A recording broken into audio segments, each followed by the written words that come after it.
Don't miss out on the newest Kickstarter from the creators of Helliana's Guide to Monster Hunting, the Arsene's Ledger of Treasure and Trinkets. Alright guys, Jameson and Alex here. Today we're talking about the Path of the Brewmaster Barbarian. This is from Arsene's Ledger, Treasures and Trinkets, which is a sequel, essentially, to Helliana's Guide to Monster Hunting, if you're familiar with that, from Tavern. Yes. So, we're going to get right into this. If you're new to the channel or the series, what we're going to do is go through all the abilities gained in the subclass. We're going to rate the roleplay, combat, and synergy based on how the abilities gained improve on the base class abilities. Don't forget to like, comment, and subscribe to be entered in our D&D Beyond Sourcebook Bundle giveaway. Or other giveaway of similar if you so choose. So, all that being said, let's get right into it. Alex, what do we get with this subclass? Starting off at level 3, when you get your subclass, you are getting Brewer. I hope so. Makes sense. Makes sense. Years spent experimenting in breweries and kombucha clubs have given you a taste for fermentation and experience in barroom brawls. You gain proficiency with brewer supplies and have a +1 bonus to attack and damage rolls you make with improvised weapons. When you reach 10th level in this class, that bonus increases to +2. Yes, it's very interesting, very simple, and obviously flavorful with the supplies. But I think the biggest thing with here that we'll have to keep in mind for scoring is how much your DM lets you get away with the improvised weapon bonus. Yep. Because if they let you just like pick up a log and use it indefinitely, then you basically have an indefinite +2. But if they're a little bit more strict on it, it's going to hamper that ability down just a little bit. At level 3, we also have Ancestral Spirits. But not spirits like Ancestral Guardian Barbarian Ancestral Spirits. These are Ancestral Spirits. Yes. When you finish a long rest, you can use brewer's supplies to prepare a number of beverages equal to the number shown for your Barbarian level in Rages column on the Barbarian table, maximum of 6. Choosing from the list below, you can choose the same option more than once. So you could brew like 2 or 3 of one and, one, you know how it works. When you enter a rage, you can imbibe one of these beverages, choosing from one that you have prepared, as part of the bonus action you use to enter the rage, gaining its benefits for the duration of the rage. Undrunk beverages lose their potency when you finish a long rest, so you gotta make sure you either use them or lose them. Yep. With that. The first is the Kefir, a nutritious, creamy beverage. Kefir fortifies your body. You have advantage on Constitution saving throws. That goes along with your strength saves. Bonuses to that. Seems good. Second option is kombucha, a stimulating blend of fermented teas. This bubbly drink hones your reactions. You gain additional reaction each round that can be used only to make opportunity attacks. And you can only take 1 reaction per turn. Yep. So if you position yourself well, you can take full advantage of that. Yes. We also have mead, which is sweet honey mead fueling your body. Your walking speed increases by 10 feet and opportunity attacks made against you have disadvantage. So a little bit more mobility option. It also lets you be aggressive with repositioning yourself on your turn and like not feeling the chance to get hit as much. Make sure you get to use your stuff. Sake, strongly alcoholic. This clear liquid lends you a bloody single-mindedness. You have advantage on wisdom saving throws. I do think it's funny the way all that flavor text says, but then you get advantage on wisdom saving throws. Yeah, you're right. And as a barbarian, let's be honest, for like dominates and stuff, that's good. You're gonna be targeted. I mean, pretty often. I mean, as a DM, I'm like, oh, who's the target for this? Yeah, it's almost always the barbarian. I mean, quick aside. Once you can make, well, really, you're gonna be able to make 2 immediately. I don't know how you always don't have one of those in your pocket. If you want to have more than one, up to you. But at least one in case you're like, oh, first turn, like, there's a caster. Drink one. Right, pretty much. Yeah. And then lastly, we have stout. This dark liquid bread is a bona fide meal replacement. You regain 1d4 hit points at the start of each of your turns, provided you have fewer than half of your hit point maximum. If you have more than your hit point maximum, you gain 1d4 temporary hit points instead. This die increases to 1d8 when you reach 10th level in this class. So just add a little bit more tankiness. Yeah. Would you like more health with your barbarian? You have to keep in mind, though, if you are above half, the temp HP would override itself. Sure. So you're not going to get a ton of it, but it's going to be a little damage cushion on there. It's going to make your healers feel a little bit better. And again, you're getting the temp HP. You're not going to get it back. So getting hit every turn, you're like, I'm reckless. Yes, like, exactly. I'm coming to get somebody. At level 6, we have Brewer's Gut. Over time, you've imbibed an amalgam of experimental yeast that have fortified your gut. When you finish a short or long rest, you gain one of the following benefits of your choice, which last until you finish a short or long rest. You have Beer Jacket, which give you resistance to cold damage, and you do not suffer the effects of extreme cold. Guts of Steel, which gives you resistance to poison damage, or Liquid Courage. You are immune to the Frightened condition, and as a bonus action, you can have a frightened creature that is friendly to you and within your reach a good-natured slap, ending the frightened condition on it. Yeah, that's something, I mean, with, you get to Ancient Dragons and stuff, or things that have a frightening presence. I mean, the further you get, really the more helpful. valuable that guy actually becomes. Yeah, for sure. And of course, resistances, if you have time to plan ahead, and the nice thing is you can do it on a short rest. Yep. It gives you that option if you can get that, for information ahead of time. Level 10, we have Drinking Buddies. Sharing is caring. During a short or long rest, you can spend 30 minutes crafting a pitcher of beverages for up to 10 creatures. At the end of the rest, each creature that drinks your beverage gains the choice of one of the following benefits until it next finishes a short or long rest. Undrunk beverages lose their potency when you finish a short or long rest. The first is Ginger Ale. Fiery and stimulating, one can react quickly. The creature has advantage on initiative rolls. Polkity. We're going to go with that. Good accompaniment for drinking song. Creature gains a bonus to charisma. That's totally wrong. Charisma checks equal to your constitution modifier. Minimum of 1. Warm cider. A wholesome beverage. The creature gains 3 temp HP at the start of each of its turns. So, 1, you just give your whole party a big old buff to initiative. Yep. 2, you get a bonus for social stuff, basically. Use Barbarian RP thing. Or 3, just pumping out temp HP every turn, which healers, again, gonna really like. It's not much, but you gotta remember, it can be up to 10 creatures. It's your whole party, that. yeah, So and allies, pets. Yeah, a maximum of 30 temp HP a turn, yet spread out everywhere, but again, that's... Right. It's 3 damage they're taking off of the 9 they took. That's going to start adding up because it's going to be passive from there on. Finally, our capstone is Fermented Binge. When you drink one of the beverages, that's a fun word, from your Ancestral Spirits feature, you can enhance the drink to gain an additional benefit based on its type. The kefir, again, there's all these fun words I've never seen before. You are immune to poison damage and the poison condition, and you have advantage on saving throws made to avoid or end the exhaustion condition on yourself. That's fun. Yeah, probably going to be pretty rare on that one because there's not a whole lot of times that comes up. But you do get the immune poison damage. Yes. Kombucha, making an opportunity attack doesn't cost you a reaction, but you can make only one opportunity attack per turn and can't do so on a turn you use a reaction. Right. Yeah. I immediately go like, do you have a barbarian with a polearm and sentinel feet and just go in there and wallop and stuff? Yeah, that could be interesting. Anyway, get a bugbear, so you got extra reach on top of that too. Anyway, Mead, your walking speed increases by an additional 10 feet, a 20-foot total increase. And you can take the disengage action as a bonus action on each of your turns. Saki will give you resistance to psychic damage and be immune to the charmed condition, so you can be immune to charmed and frightened, depending on how you pick your things as we go up here. And then Stout, the number of hit points regained or temporary hit points gained from this drink is doubled. So again, would you like more health with your Barbarian? Have you used... after you use this feature, you cannot do so again until you finish a short or long rest. So again, very flexible with how you want to go, and the fact that you can change all these basically either every short or every long rest, depending on the different abilities and whatnot. So definitely build it as you like it, especially if you have the ability to plan ahead. Right. And the thing that's nice, too, is that a lot of it's based on short rest, so you don't have to commit fully to any one of these things. You can kind of get some situational stuff when you need it. But yeah, those are all the basic abilities on here, so we're going to move on into the rating portion. First up is the roleplay asterisk, as always. Talking about roleplay, we're talking about interacting with the world around you, interacting with NPCs, non-combat scenarios, avoiding combat, basically things outside of the initiative order. Not talking about your class fantasy history, lore, background, that's on you as a player. We can't rate you, but we can rate the abilities gained in the subclass, how they might improve your potential in those roleplay scenarios. Whew. So, all that being said, there are some interesting options, but a lot of the things on here do fall more on the niche side of things. Yep. For example, the proficiency with Brewer's Kit.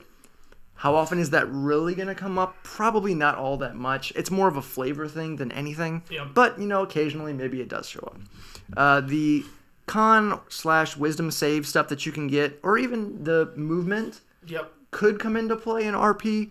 But charms do affect usually come from wisdom. True, so. yeah. And so the only thing with that is it requires one of your rage uses. So at lower levels, before you have like Relentless Rage and and your buffs to you've got persistent 4, 5, rage and relentless rage, uses of then it gets a little interesting whether you want to really use that or not, right. depending on how combat heavy your campaign is, of course. Correct. As well. And some niche stuff like level 6 with the short rest buffs, like poison and cold, can be common out in the world in certain settings, like you're up in mountains or the effects of extreme cold. If your campaign really leans into the environment and travel and things like that more heavily, then that could totally be a factor. And same thing with frightened. That can come into play in RP for sure, but a lot of times things that are going to be giving frightened is going to be happening in combat most of the time. Yeah, so of the time, it is what it is on there. And then we have the level 10 charisma option that you have on there for persuading people to go around you. Yeah, sure. For a barbarian, what are you doing? You're not persuading anybody. You're scaring the crap out of them. But you can give it to it is what it is. You're a barbarian. You're scaring the crap out of them. Yeah. So there's definitely some options on there, but they fall a lot more on very situational or niche. Mm-hmm. So we went with a 2.5 out of 5 for the role play. Some solid options when they do work, but you might be waiting around for those options to come up when they are needed. Yes, you can change most of these on a short rest basis, but if you can't choose to always have these RP options on hand, because there are a few that are there even if they are niche, but you have to kind of know, we're really not going to, we shouldn't be going into a ton of combat-based things in the next short rest window, so maybe I'll take more of the RP stuff. Otherwise, you're going to be focused more on your combat side of things, which again, you're a barbarian, barring the subclass that shall not be named. Most all barbarian subclasses do at least above average to very well in combat. It's kind of what they're there for. The flavor-wise, this thing would score a 6 out of 5 to me because it leans into the concept of giving you extra bonuses to improvised weapons. Yep. And this is where, to me, I would use the rule of fun more than anything. Yeah. So if my player wants to play this and can be clever about either they're keeping this improvised weapon because they got good use out of it. You know what? I really like the balance of this 2x4 I pulled off the bar. And be clever with it, kind of fun with it. I'd be more likely to let them keep it. Maybe you have the DM roll a secret every time they hit, roll a die, and if they roll a 1, it breaks or something, so you can't keep using it or something. So it adds some extra kind of. That'd be kind of fun. Like a secret roll or something. Yeah. And it could be kind of fun if you let them keep it all the time. Maybe there's just a durability thing where it's X number of hits. It's Breath of the Wild, guys. Yeah, exactly what I was thinking. We're getting close. Just 50 whacks of this thing, it's going to break. Yeah. Anyway, your ancestral spirit's giving you multiple different options. Either advantage on con saving throws, which you're already going to be good at because you're going to have a high con anyway. But again, you just lean into con savings just never being a problem for you. Yeah. Unless you just never see casters in your campaign. There's no way you don't take at least one use of sake. Yeah, get something to have. Because there are a few things more terrifying than watching your barbarian get mind controlled. You dominate person. Yeah. The most fun one to me, obviously, though, is if you can make it work, is the kombucha. Especially when later on you get the buff to it of opportunity attacks, never use your reaction. Yeah. Then I'm thinking, okay, I want to build a character around being super mobile. And maybe you dip into monk and just be running around all over the place. Tabaxi monk. But you still have other options like me giving you more movement speed so you can really get around, and opportunity attacks maybe with disadvantage. Cool. So maybe it can kind of offset some other things if you reckless attack. I was like, well, they got advantage on their opportunity attack because you reckless. I was like, really don't. It's just regular for them. So, and then stout's never bad. It's not exciting, but it's either healing or temp HP, so it's never bad. Well, Brewer's Gut's going to give you either 2 different options for elemental resistances or immune to frighten. You're probably going to default to one of the elemental resistances. Yeah. Unless you start coming into more context, start seeing fears more often. Right. You'll kind of know, and if you have ability to plan out what you're going to be fighting, obviously you can make that better. 10 drinking buddies will give us either my entire party advantage on initiative rolls, which is good, especially if you have a rogue in your party, especially if it's an assassin rogue. If your whole party goes before one enemy creature goes, you could end a combat if you strategize well. Or at very least remove one of the things you're fighting. Definitely. Even that. And then the warm cider thing, if you feel like you've got a dex heavy party, you've got a ranger, you've got a monk, you've got somebody else that's built higher dex and a barbarian, then maybe you don't need the advantage on your initiative rolls, and you're like, let's just get that temp HP going every turn. Everybody will like that, especially your healers, as James said. Mm-hmm. And finally, the Fermented Binge. I really do love when subclasses take an ability they've gotten earlier and improve it in an interesting and fun way. So it buffs whatever drink you're choosing to use. It gives it all an interesting buff. Again, none of them are just overwhelmingly excited except the kombucha to me. That's the most fun one. Sure. But definitely all of them definitely have uses. Getting an immune to poison is great. Getting more movement speed where you can take the disengage action as a bonus action so you can engage on something and then pop out, be a rogue, but much larger and scarier. And then giving yourself resistance to psychic damage, which is not a very common damage type, but if for some reason you come across, like, we're going into a den full of mind flayers, it's just like, well, they're going to be upset. I'm going to make them useless. And of course, Stout giving you even more health. There's plenty of versatility here, plenty of good options, and they are changeable. Mm-hmm. The only thing that keeps us from being higher is the fact that it's all just option-based. Right. And how well can you make them improvised weapons work for consistency purposes? Right. So we did go with a 4 out of a possible 5 on combat. The potential is great. It can be even better if you can find ways to plan ahead. You know what your combats are coming, so you can maximize. But just as a quick, detractor to kind of defend our 4 instead of something higher. With the Brewer's Gut thing, if you don't fight anything for the entire day that does cold damage, does poison damage, or can frighten you, you don't get anything out of that. You don't have a level 6 ability. But that's part of it. Other classes get resistance to other damage types they don't always see. But again, that's just part of it. But you do have a choice. It's whether you choose right ahead of time. That kind of thing is the question. Yeah, I think kind of some things going along with the combat, but also switching over to synergy at the same time. For example, with the improvised weapons being a +1 or +2, one thing with that is if you're using an improvised weapon, you're never going to have... I shouldn't say never. There's no official improvised magic weapons. Right. So if you're using an improvised +1 or +2 weapon, but you have a +1 or +2 weapon, it is kind of a moot ability because it doesn't really matter. Now, early on, it's going to be helpful, but by the time you get to the +2, you probably already have a +1 or +2 weapon. Yeah.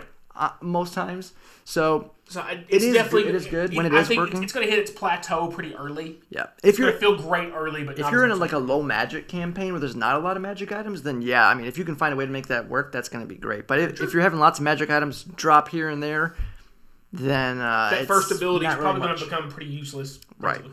Another thing too is the utility on here, which can be a good and bad thing. Is several of these are tied to your use of rage. So you have limited uses with that, especially until you get to persistent rage and relentless rage stuff, where you're just being able to keep it up consistently, and for pretty much as long as you want. So you have to be careful with your usages for that. And also, like Alex said, if you go into a day and you pick 6 things on here, you get to the max level, and you're like, you didn't pick the one that you really need. Yep. You know what I mean? It's like, then you just don't really have an ability there for the bonus to the rage.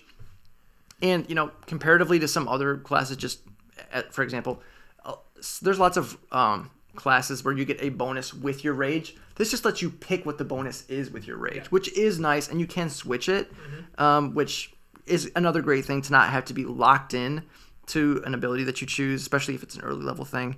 So that is great that there is that utility on there. And it is good to have extra utility, and defensive options are never a bad thing. And the thing that's nice too is with your capstone, with your drinking buddies ability, being able to give out party-wide things like temp HP, even though it's a small amount, it does add up, right? Because over the course of a combat, if your whole party is getting hit 2 or 3 times, and they're getting 3 temp HP, you got 4 or 5 party members, it adds up. And that means you're going to be rolling less hit dice for healing. Your healers are going to have to use less healing spells to keep people, up, and everything like that. So there is some great utility, some great options with that.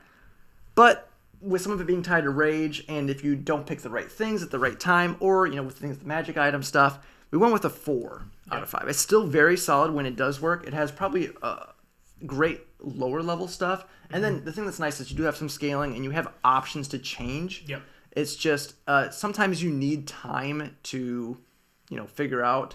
Like if you're going somewhere and you don't run into what you were expecting, then it's like, I really need to take a short rest to switch to cold, resist, because suddenly we're fighting all these things that do cold damage, and I picked poison. Yeah. So it can come into play sometimes where that happens, where you just don't have a chance to take a short rest, or you're being pressed or something like that. So it's the glory of choice, but it's also the problem of choice. Right. Because I can choose. It's definitely much better than if you had to get locked into it. Yeah. Because if you had to choose it at 6 and you could never change it, you're like, well, foot. Yeah, right. Yeah. So it is definitely very solid, very interesting. I think very flavorful as well. Oh yeah. And the art, come on, it's fantastic. All of it is good. I specifically pointed out on the art.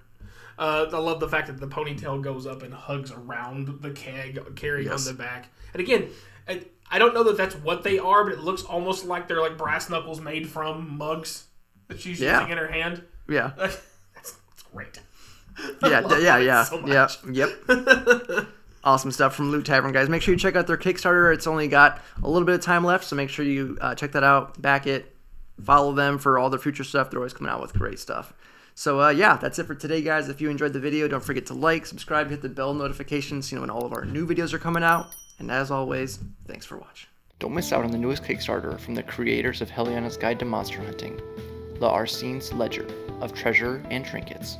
Impress your players with over 300 gorgeously illustrated, fully craftable magic items that level up as they do. Cause catastrophic chaos as a Brewmaster Barbarian, Tavern Brawler Fighter, Charlatan Rogue, or other bar-themed subclasses. Create yourself an adorable new familiar with the magic of biomancy. Then cry as your GM cruelly disintegrates them forever. Fully immerse yourself in the tavern with the Mimic Tankard and Dice, exclusive loot for this Kickstarter. Don't miss out on this awesome project. Back it today.